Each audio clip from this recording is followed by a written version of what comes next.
Alright, shalom, shalom. First and foremost, I would like to give all praises, honor, and glory. Kohalayim la Yahweh, Hashem Yahushai. Double honors to the sincere apostles and elders of a great millstone who are my teachers. And peace and salutations to you brothers out there preaching this word in truth and sincerity. This is the brother Yahweh with another lesson. And today, I'm going to be going into a digital dystopia. All right, because that's what this world is coming into. All right, you see the Internet of Things being set up around you. You're in the midst of the fourth industrial revolution, all right, or evolution, whatever you want to call it, Salakia. And you're seeing it be built around you if you're paying attention. All right, you got these smart cities, these 15-minute cities. All right, you have these flock cameras that are being set up. You're having AI surveillance being put in your cars. All right, you're having to wave your hand to open doors. All right, so it's all around you. All right, you're having the digital ID being established. All right, you just had Trump sign into law, which really it was a part of the plan from 2018, but he just signed into law a quantum computing law, which you can look into that yourself. All right, but these things are happening all around you, and it's all going according to prophecy. All right, ultimately, if you don't know, the self-proclaimed so-called white man, the red Hebrew Edomite, all right, the devil, according to the scriptures, is looking to set up a beast system. All right, and that beast system is going to include digital surveillance, all right, AI, all right, RFID chips, brain chips, all right, and all these things are coming. All right, and so I have a short video that I want to play for you just to show that these things are already happening. All right, and then I want to dive into Isaiah 14 and Adawan Radazah. This lesson is edifying and uplifting of the spirit.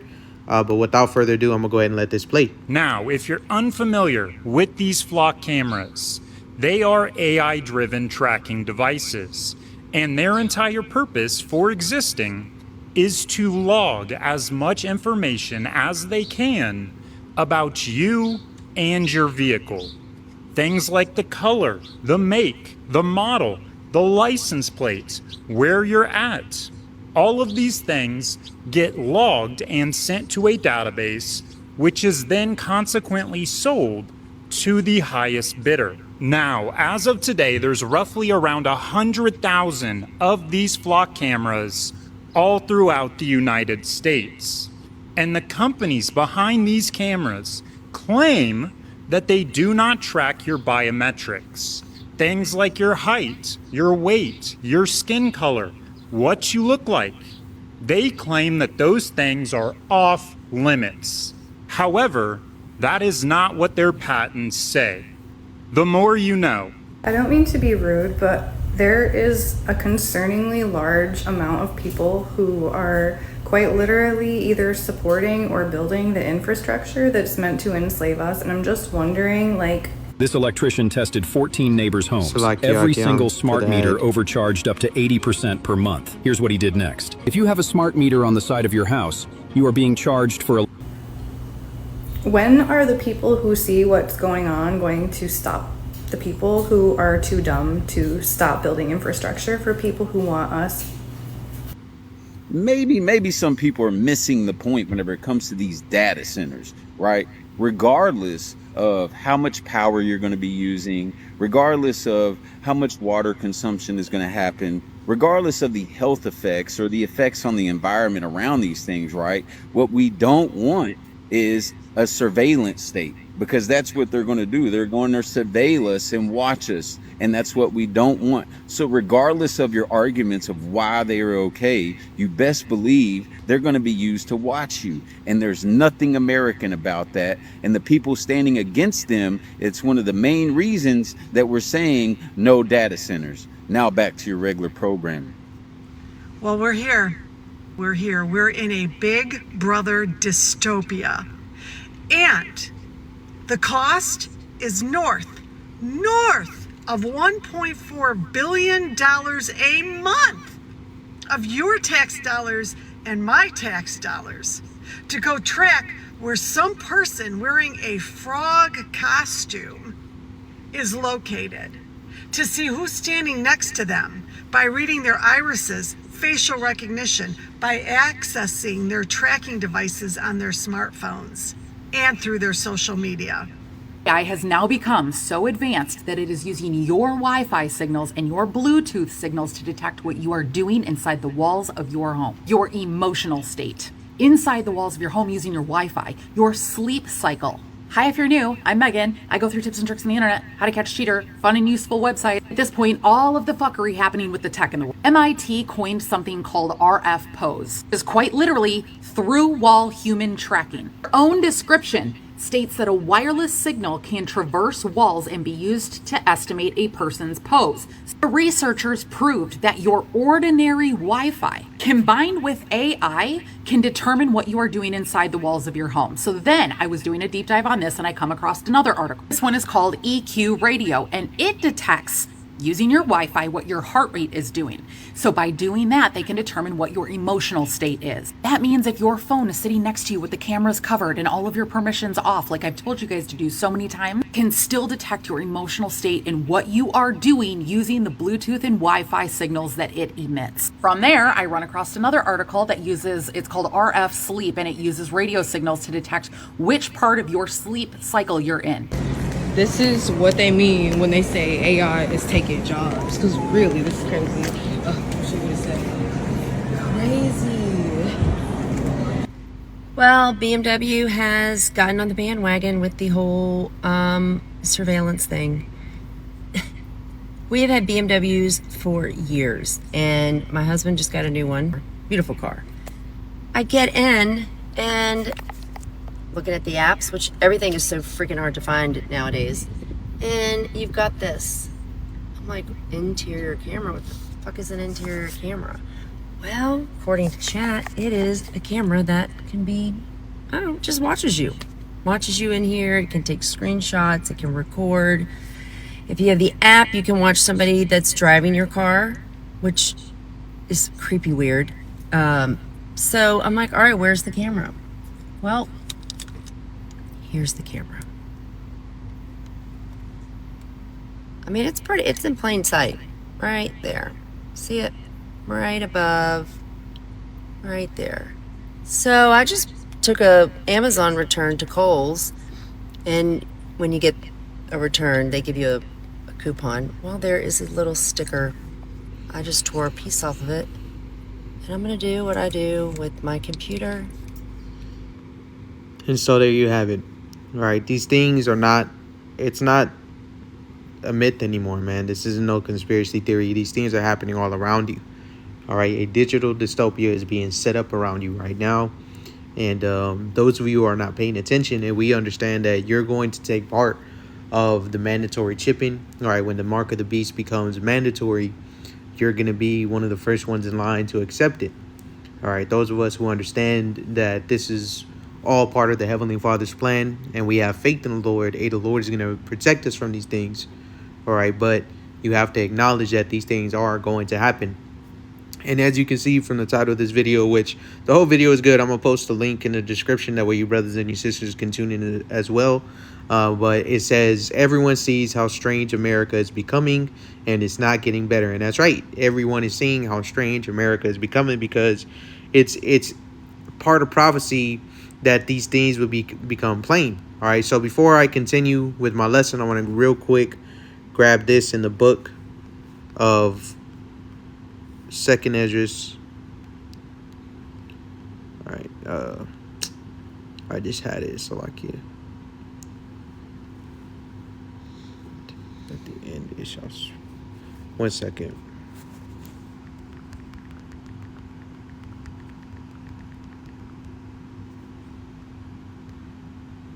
Right. This is a good one. I'm gonna grab 2nd Esdras here in a second.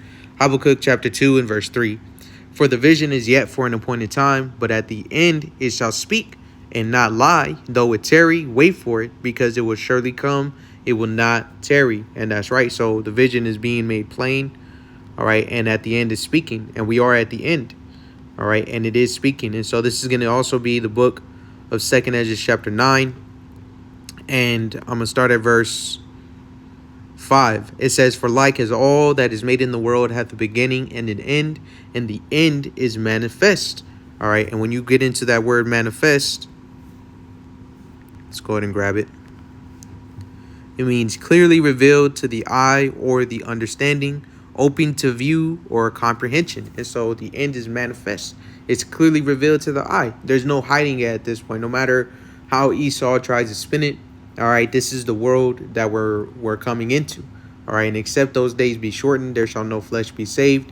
All right, but for the elect's sake, those days are going to be shortened. All right, and this is all part of the scriptures. All right, and so I asked Chat GPT what a digital dystopia would look like.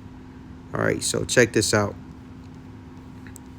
because you have all this surveillance that's being set up around you. All right, and so it says a digital dystopia is a fictional society where digital technology is used to monitor, control, or manipulate nearly every aspect of life. While some elements exist today in limited forms, such as security cameras, smartphones, or digital payments, a true digital dystopia would involve much broader and more centralized control. It might include universal digital identity. Every person is required to use a government or institution-issued digital ID to work, travel, receive healthcare, bank, or access online services. And if you look into the digital ID right now, all right, the steps to this are already being set up. All right, let me just go ahead and Google this. Digital ID in America.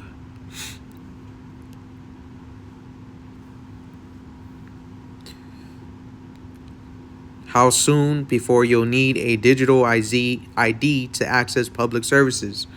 It says the Biden administration is drafting an executive order for federal and state governments to speed up the adoption of digital ID, including mobile driver's licenses, and for the development of a uniform government-run online identity system to verify identity and age and access public websites and services. All right, and so this is during the Biden administration, man. All right, so these things are already being set up before your eyes. Let me see if I could find the date of when this was published. All right, bear with me. Usually they have it like at the bottom of when this was published.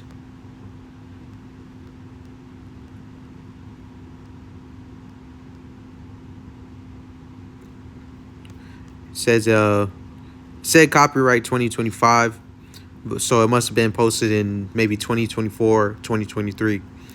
And so reading a little bit more, it says, notice a nonprofit news outlet obtained a draft of the executive order, which states it is the policy of the executive branch to strongly encourage the use of digital identity documents. According to Notice, the executive order could reshape how Americans access government services and potentially behave online. A digital ID system could operate with the use of biometric scans like facial recognition to help better verify identity alone. Notice reported, noting the federal government is working with Apple and Google to build systems that would allow Americans to carry identity documents on their smartphones and frictionlessly submit them to both government and private sector websites for verification. Right, and so there you go.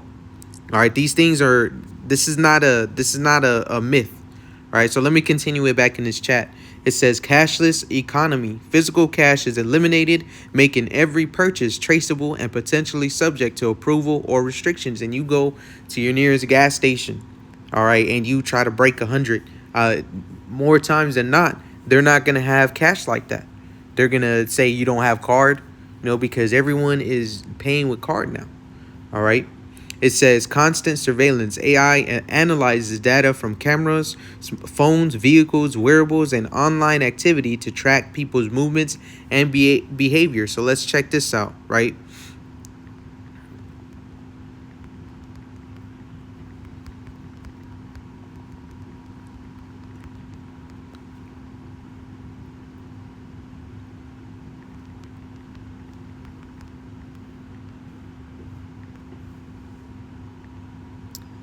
Let me see, Salakia.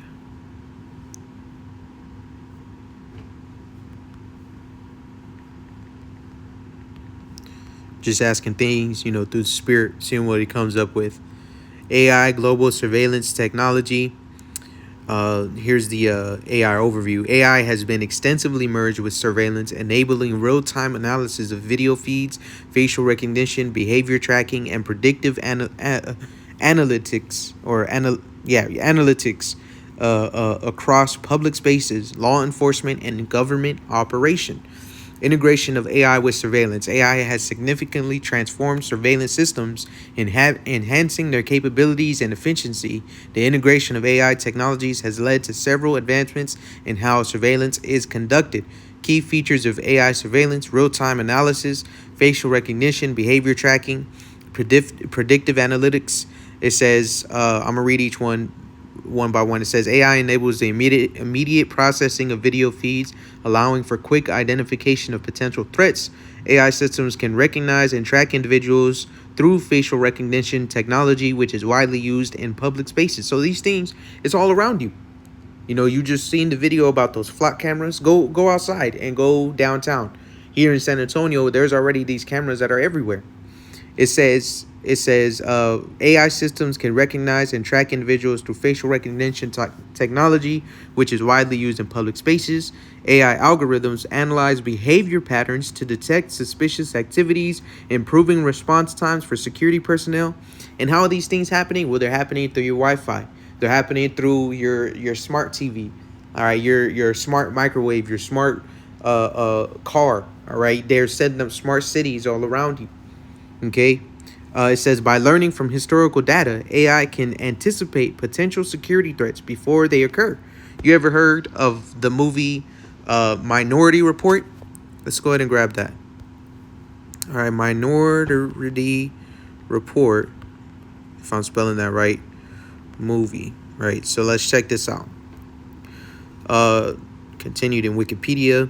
Minority Report is a 2002 American film directed by Steven Spielberg and written by Scott Frank and John Cohen. It stars Tom Cruise. I just want to skip to pretty much what it's about. It says the film takes place in 2054 in the Washington metropolitan area, where a specialized pre-crime police department apprehends would-be criminals with the use of foreknowledge provided by three psychics called precogs. Let's see what these precogs are. Precognition, from the Latin pre, before, and cognitio, acquiring knowledge, is the perfect psychic phenomenon of seeing or otherwise becoming directly aware of events in the future. There is no accepted scientific evidence that precognition is a real effect, and it is widely considered to be pseudoscience. So let me see. So that's what precognition is. That's what they use. And how do they use it? Let's see, get to the point. Accused of a crime he has not committed. The film was optioned. Pretty much, let's see the plot.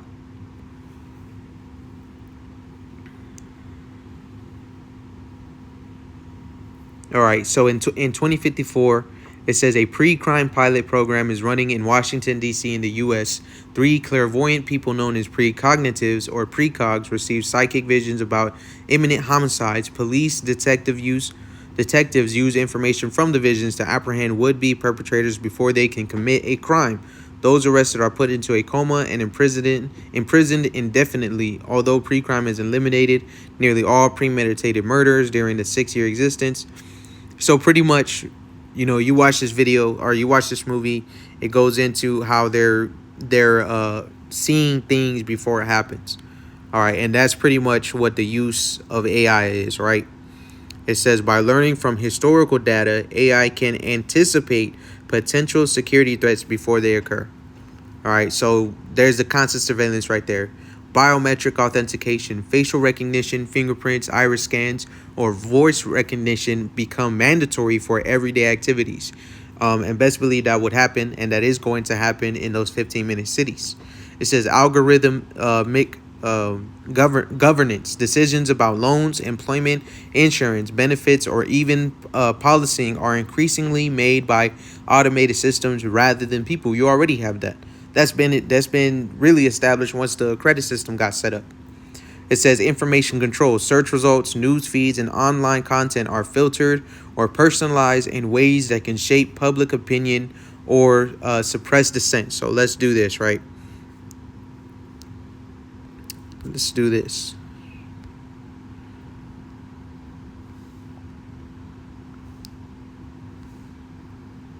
It's like you trying to do this. Hold up.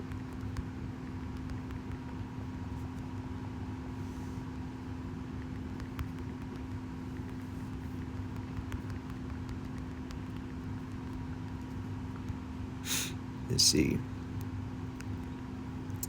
All right, that was too broad of a question to ask. Let's see this. Let's try it this way.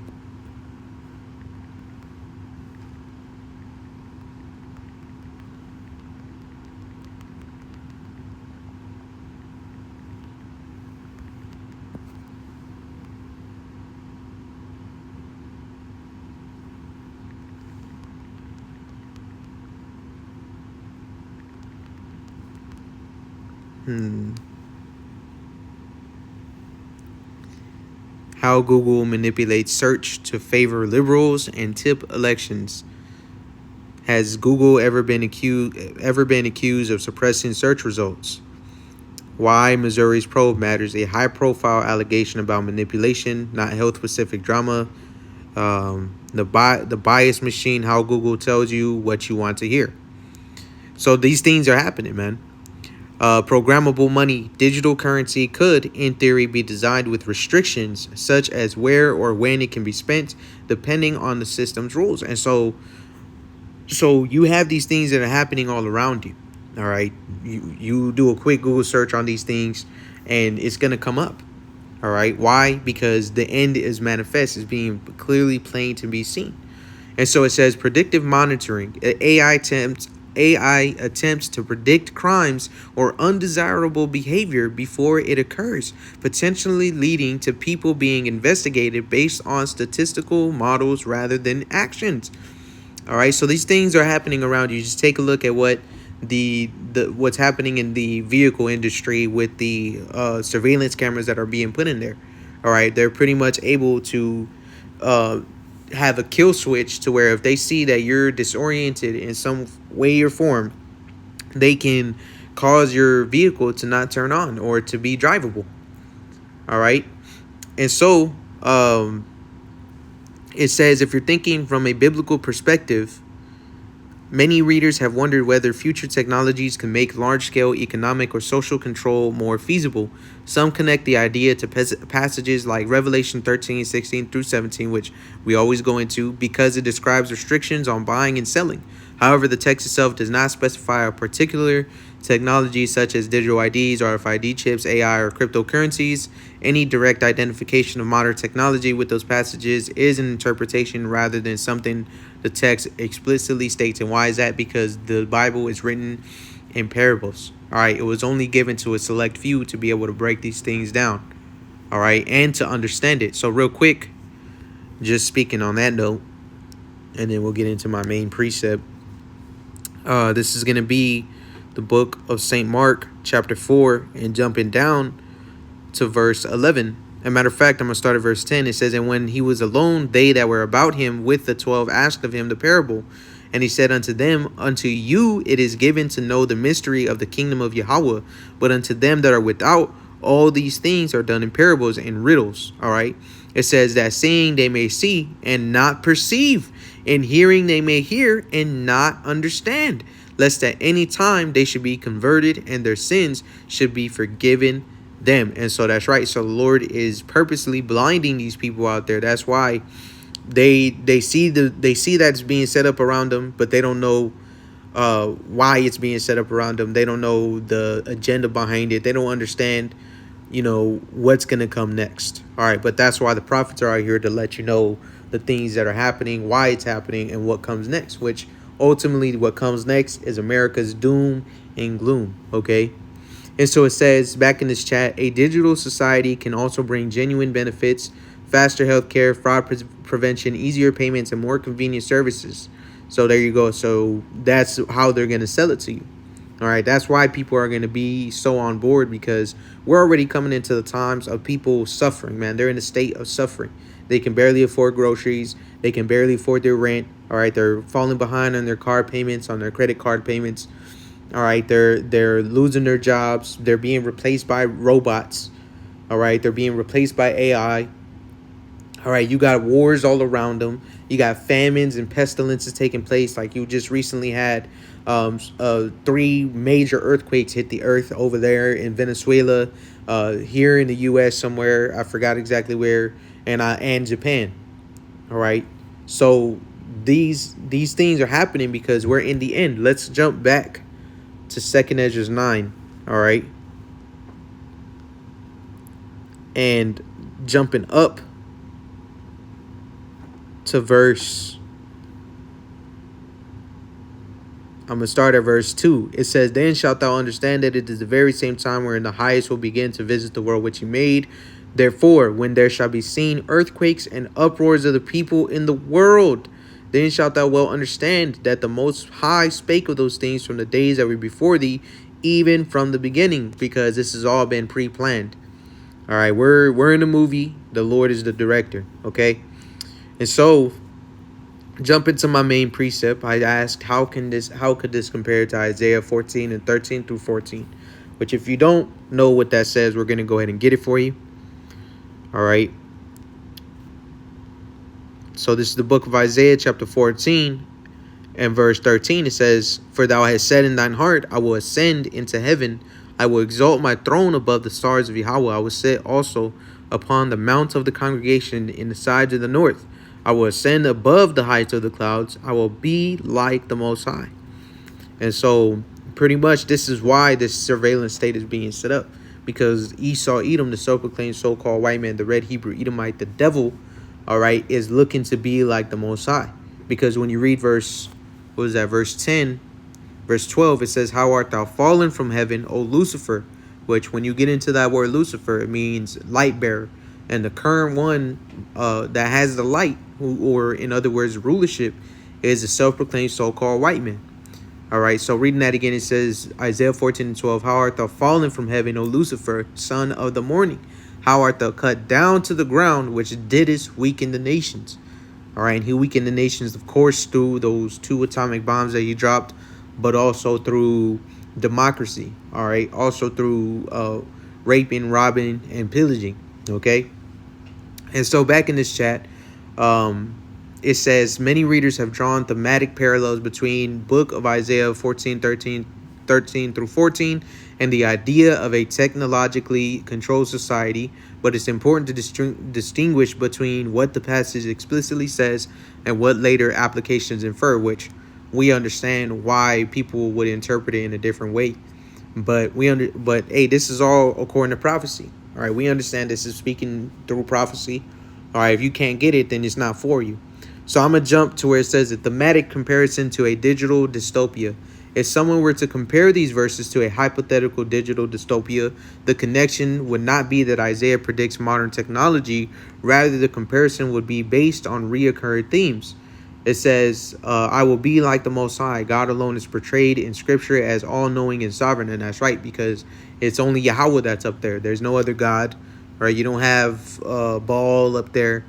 All right, you don't have the Hindu God up there, and they all fighting for dominance. It's just the Heavenly Father Yahweh and His Son Yahweh Shai, and of course the angels that are sitting up there. And so it says a system that sought to know everyone's actions, movements, finances, communications, and identities could be seen as attempting to imitate attributes that belong uniquely to the Heavenly Father. And that's right, because them setting up an AI surveillance around you is them wanting to be like the Most High. All right, they want to see your every action. They want to know how you're feeling, what you're thinking about. All right, they want to know every aspect of your face, how many moles you got. You know, they want it down to seeing how many hairs on the top of your head you have. All right, this is what the devil wants, man. All right. It says, exalting one's throne. Isaiah describes the ambition to establish supreme authority A centralized system that exercises broad control over commerce, identity, and public life could be viewed as an expression of concentrated human power. And that's right. And that's why all these nations are in on it. You got China that's setting BCIs up. You got Russia getting into the technology field. All right, Iran. All right, these are all nations that agree on where the advances in technology should go. All right, they're all in cahoots with each other. Don't get it twisted. Of course, they got wars going on. All right, but when it comes down to this, they are with it. It says ascending into heaven. This symbolizes humanity's desire to transcend God-given limits. Some interpret rapid technological advancement, especially efforts to overcome natural limitations through AI, biotechnology, or other means, as reflecting a similar aspiration that is a philosophical or theological application rather than the passage's direct meaning. But when you look at this guy, Yuval Noah Harari, which I'm going to go ahead and look him up. All right, on YouTube, Yuval, there you go. That's a spirit. This is how they feel about the Heavenly Father and technology. Let me see if I can get it. I don't want it to be too long. Just want it to be. And he's a so-called JOO. All right. Let's see this. Salakia for the ads. Stop. Do not throw that old furniture away. I have an easy $5 fix for you. When I have projects like this, we are probably one of the last generations of Homo sapiens, because in the coming generations, we will learn how to engineer bodies and brains and minds. Now, how exactly will the future masters of the planet look like? This will be decided by the people who own the data. Now, why is data? There you go. This will be decided by the people who own data. All right, and who's owning data right now? Who's building those data centers? BlackRock. Who owns BlackRock? All right, I believe it's the Rockefellers. All right, you can look into these things, man. But this is happening right before you. All right. So important. It's important because we've reached the point when we can hack not just computers, we can hack human beings and other organisms. Now, what do you need in order to hack a human being? You need two things. You need a lot of computing power, and you need a lot of data, especially biometric data. But control of data might enable human elites to do something even more radical than just build digital dictatorships. By hacking organisms, elites may gain the power to re-engineer the future of life itself. Because once you can hack something, you can usually also engineer it.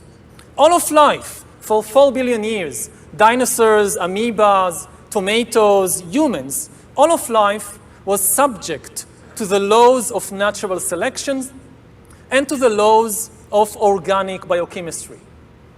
But this is now about to change.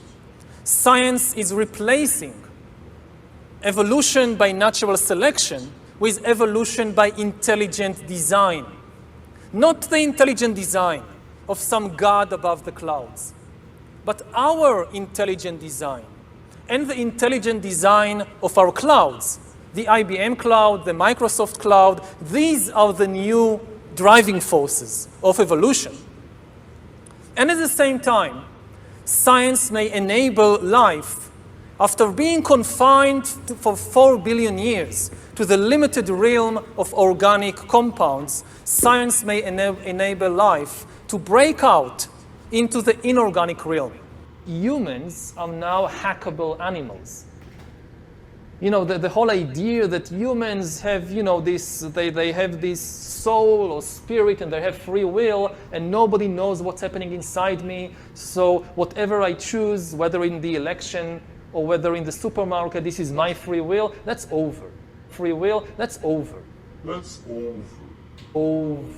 Today, we have the technology to hack human beings on a massive scale. Yeah, I mean, everything is being digitalized. Everything is being monitored. In this time of crisis, you have to follow science. It's often said that you should never allow a good crisis to go to waste, because a crisis is an opportunity to also do good reforms that in normal times people will never agree to. But in a crisis, you see, we have no chance. So let's do it. Vaccine won't help us go The to the vaccine test, of course. He said in a crisis, you'll have no choice but to do it.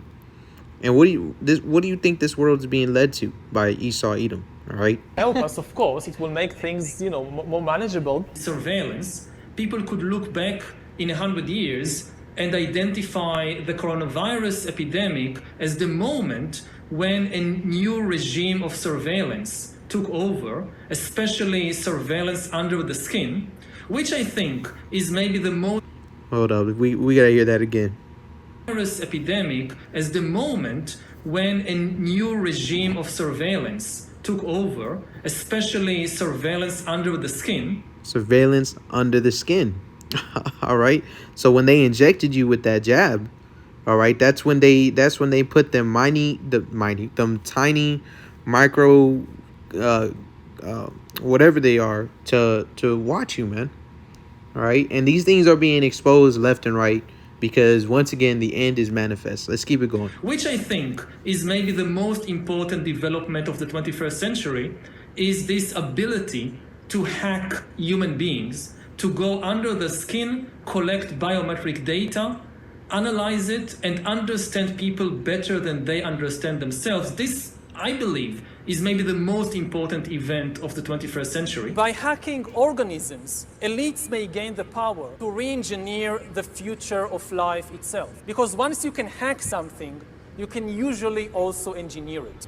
Natural selection is replaced by intelligent design. The era of inorganic life is now beginning.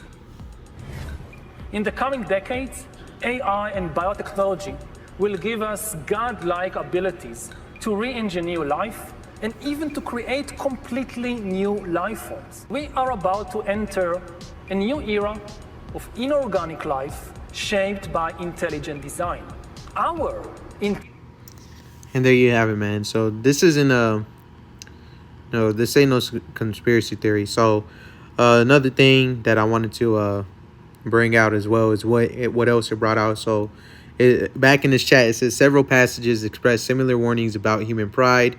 They brought out the Tower of Babel, King Nebuchadnezzar when he was given the mind of a beast, pretty much. I believe it was a chicken, if I'm not mistaken. But the Lord sent him out there in them fields. Book of Revelation 13, of course, Sirach 10, the beginning of pride is when one departed from Yahweh. So this just goes to show you how much of the truth is out there, man. And so that was pretty much it, man. I pray that this lesson was edifying, uplifting of the spirit. Once again, I want to give all praises, honor, and glory. Call Halayim La Yahweh, Bahashim Yahushai. Until the next time I say, Shalom.